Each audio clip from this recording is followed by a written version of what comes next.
নমস্কাৰ প্ৰিয় দৰ্শক, প্ৰজ্ঞান ইউনিভাৰ্ছ চেনেললৈ আপোনাক স্বাগতম জনাইছোঁ। ভেলেণ্টাইন ডে 2025 সকলো ৰাশিৰ ওপৰত প্ৰভাৱ আৰু জ্যোতিষৰ প্ৰতিকাৰ। প্ৰিয় দৰ্শক, ভেলেণ্টাইন ডে 14 ফেব্ৰুৱাৰী প্ৰেম, ৰোমাঞ্চ আৰু সম্পৰ্কৰ বিশেষ দিন। কিন্তু এই দিনটোত গ্ৰহৰ গতিবিধিৰ প্ৰভাৱ সকলো ৰাশিৰ ওপৰত বেলেগ বেলেগ।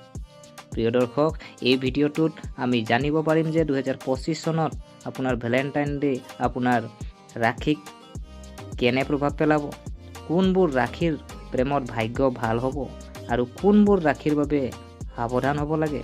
ইয়াৰ উপৰিও প্ৰতিটো ৰাশিৰ বাবে শুভ ৰং, সংখ্যা, জ্যোতিষৰ প্ৰতিকাৰো দিয়া হ'ব। গতিকে সকলো উত্তৰ জানিবলৈ শেষলৈকে এই ভিডিঅ'টো চাওক। গতিকে পলম নকৰি আহক ভিডিঅ'টো আৰম্ভ। প্ৰিয় দৰ্শক, মেঘ ৰাশি। প্ৰথমতে আহিলে মেঘ ৰাশি। যিখিনি মেঘ ৰাশি জাতক জাতিকা আছে তেখেতসকলে সেই দিনটো আপোনাৰ প্ৰেম জীৱনত কিছু অস্থিৰতা আহিব পাৰে। যদি আপুনি অবিবাহিত তেন্তে নতুন সম্পৰ্কত সোমাব পাৰে, কিন্তু খৰখেদা এৰক আৰু সংগীৰ লগত ভুল বুজাবুজিৰ পৰা আঁতৰি থাকক। আপোনাৰ যদি ৰং যদি চোৱা হয়, শুভ ৰং ৰঙা, আৰু যদি আপোনাৰ লাকি নাম্বাৰ যদি চোৱা হয় আপোনাৰ 9, আৰু আপুনি সদ্যহতে প্ৰতিকাৰ যদি আপুনি কৰিব বিচাৰিছে তেন্তে আপোনাৰ বাবে হনুমান চলিচা আবৃত্তি কৰক আৰু গুড় আৰু বুট দাইল আপুনি দান কৰিলে ভাল হ'ব। ইয়াৰ পিছত যদি আমি চাওঁ বৃষভ ৰাশি। বৃষভ ৰাশি যিসকল জাতক জাতিকা আছে তেখেতসকলে এই দিনটোৰ সম্পূৰ্ণ সুবিধা ল'ব পাৰে, আৰু কাৰণ শুক্ৰৰ প্ৰভাৱে আপোনাক ৰোমান্টিক কৰি তুলিব। প্ৰেমৰ প্ৰস্তাৱ গ্ৰহণ কৰাৰ সম্ভাৱনা আছে। সংগীৰ সৈতে সম্পৰ্ক অধিক শক্তিশালী হ'ব, আৰু ভাগ্যৰ ৰং আপোনাৰ গোলাপী আৰু লাকি নাম্বাৰ 6। আৰু যদি প্ৰতিকাৰ আপুনি কৰিব বিচাৰিছে তেতিয়া আপুনি বগা কাপোৰ পৰিধান কৰি সুগন্ধি লগাওক, আৰু শুকুৰবাৰে লক্ষ্মী দেৱীক আপুনি পূজা কৰিলে ভাল হ'ব। ইয়াৰ পিছত যদি আমি চাওঁ মিথুন ৰাশি।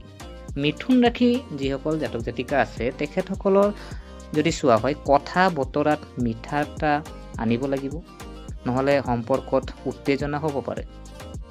আৰু অবিবাহিত যিসকল আছে তেখেতসকলে দিনটো ভাল হ'ব আৰু পুৰণি প্ৰেমিকক লগ পাব পাৰে। মনত ৰাখিব, আপুনি পুৰণি প্ৰেমিকক কিন্তু লগ পাব পাৰে।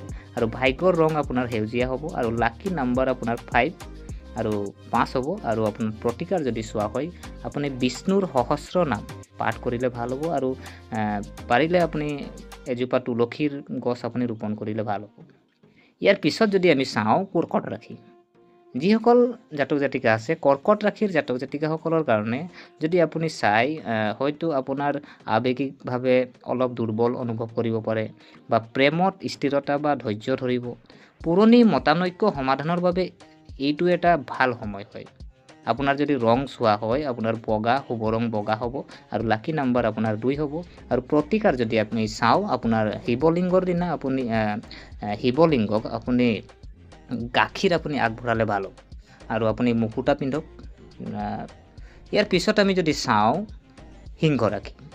প্ৰিয় দৰ্শক, সিংহ ৰাশিৰ জাতক জাতিকাসকলৰ কাৰণে আপোনাৰ কাৰণে মনোমোহতাই মানুহক আকৰ্ষণ কৰিব, আৰু অবিবাহিত লোকৰ প্ৰেম প্ৰস্তাৱৰ সম্ভাৱনা আছে। আপুনি আপোনাৰ সংগীৰ সৈতে এক সুন্দৰ সময় কটাব। শুভ ৰং আপোনাৰ সোণালী, আৰু ভাগ্যৰ সংখ্যা যদি চোৱা হয় 1। আৰু প্ৰতিকাৰ যদি আপোনাৰ চোৱা হয়, আপুনি সূৰ্য দেৱক আপুনি পানী আগবঢ়াওক আৰু চন্দনৰ তিলক লগাব। ইয়াৰ পিছত যদি চোৱা হয় কন্যা ৰাশি।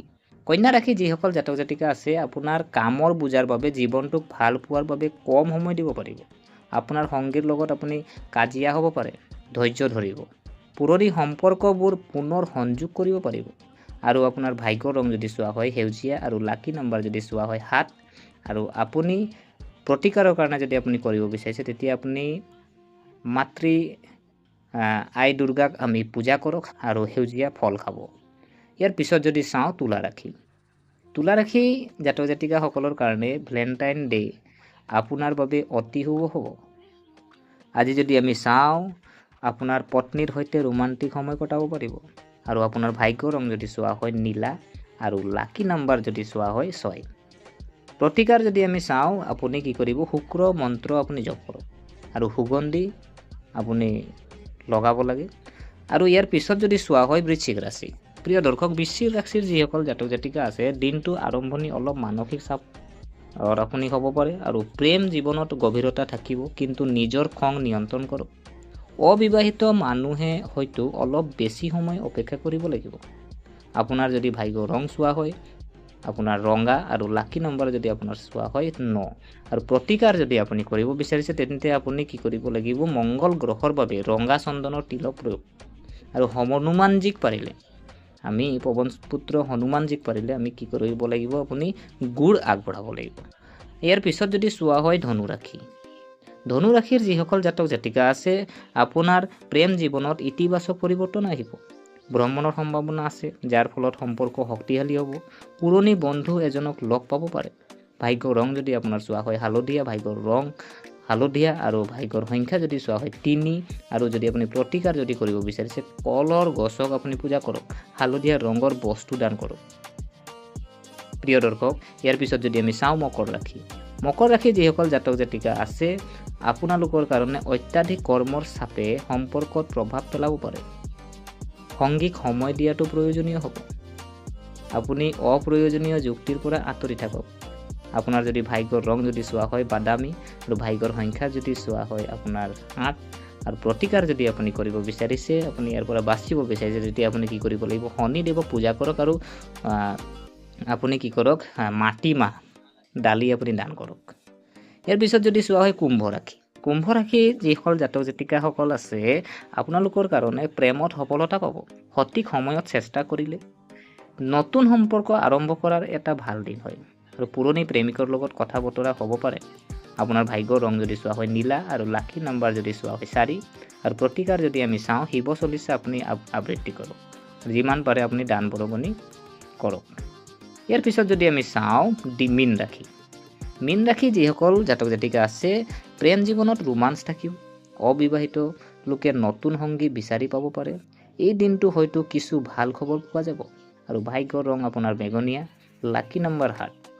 আৰু আপোনাৰ প্ৰতিকাৰ যদি চাই আপুনি ৰাধা কৃষ্ণক আপুনি পূজা কৰক, কেশৰৰ তিলক লগাব। তো প্ৰিয় দৰ্শক, ভেলেণ্টাইন ডে 2025 কিছু ৰাশিৰ বাবে অতি শুভ হ'ব, আনহাতে কিছুমান ৰাশিৰ বাবে সতৰ্ক হ'ব লাগিব। আৰু প্ৰতিটো ৰাশিৰ বাবে বিশেষ প্ৰতিকাৰৰ পৰামৰ্শ এই ভিডিঅ'ৰ মাধ্যমত দিয়া হৈছে, যিবোৰ গ্ৰহণ কৰি আপুনি প্ৰেম জীৱনক সুখদায়ক কৰি তুলিব পাৰে। গতিকে আশা কৰিছোঁ আপোনালোকে ভিডিঅ'টো চাই ভাল পালে। যদি এই ভিডিঅ'ই আপোনাক কিঞ্চিতো মানুহ লাভান্বিত কৰিছে তেনেহ'লে চেনেলটো ছাবস্ক্ৰাইব কৰাৰ লগতে লাইক কমেণ্ট কৰি উৎসাহিত কৰিব বুলি আশা ৰাখিলোঁ। আৰু পুনৰ লগ পোৱাৰ প্ৰতিশ্ৰুতিৰে আজিলৈ মই বিদায় মাগিলোঁ। ধন্যবাদ।